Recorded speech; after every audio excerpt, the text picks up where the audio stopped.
1, 2, 3. Wala, kinakabahan ako. My gosh, my gosh. 1, 2, 3. Instant tanggal buhok sa kilikili guys. Sobrang dali na ngayon. Eto na naman tayo guys. Tumutubo na naman po yung buhok or balahibo sa kilikili ko. Ayan. Okay, so meron po tayong gagamitin na products ngayon na talagang instant matatanggal po lahat yan yung buhok sa kilikili na hindi na po tayo gagamit ng chani. Yung gagamitin nating products guys. So ganito siya gamitin. Buksan ang product at pwede po ninyong ibabad sa mainit na tubig. Or ilagay sa microwave ng hanggang 10 to 20 segundo. Ganito guys ang itsura after ilagay sa microwave or binabad sa mainit na tubig. Hintayin po muna natin lumamig ng konti para hindi po mapaso yung ating kilikili. So pwede po ninyong itry hawakan. And medyo mainit-init pa guys.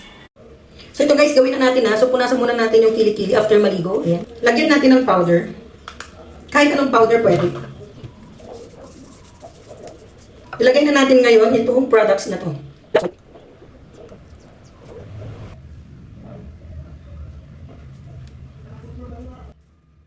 So tipid na po ito.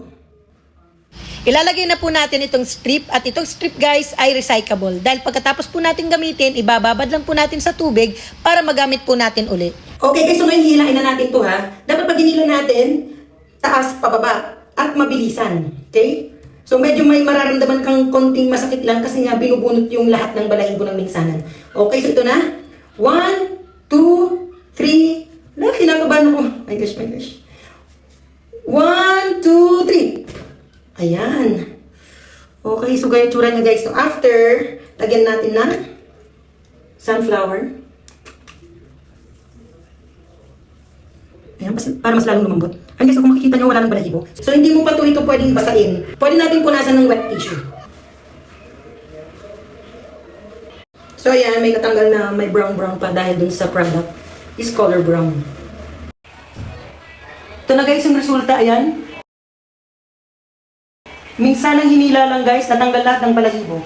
Tanggal hanggang ugat ng buhok. So matagal ulit natutubo yung balahibo sa kilikili, ayan. Nakikita nyo ba guys? Instant tanggal ng buhok sa kilikili. Ang bilis guys, no? Instant. Hindi mo na kailangan mag-chani. Ayan. So nabili ko po itong products na to dito po sa my yellow basket. Ayan, pinutin nyo lang po yan guys. Then add to cart na po kayo, okay?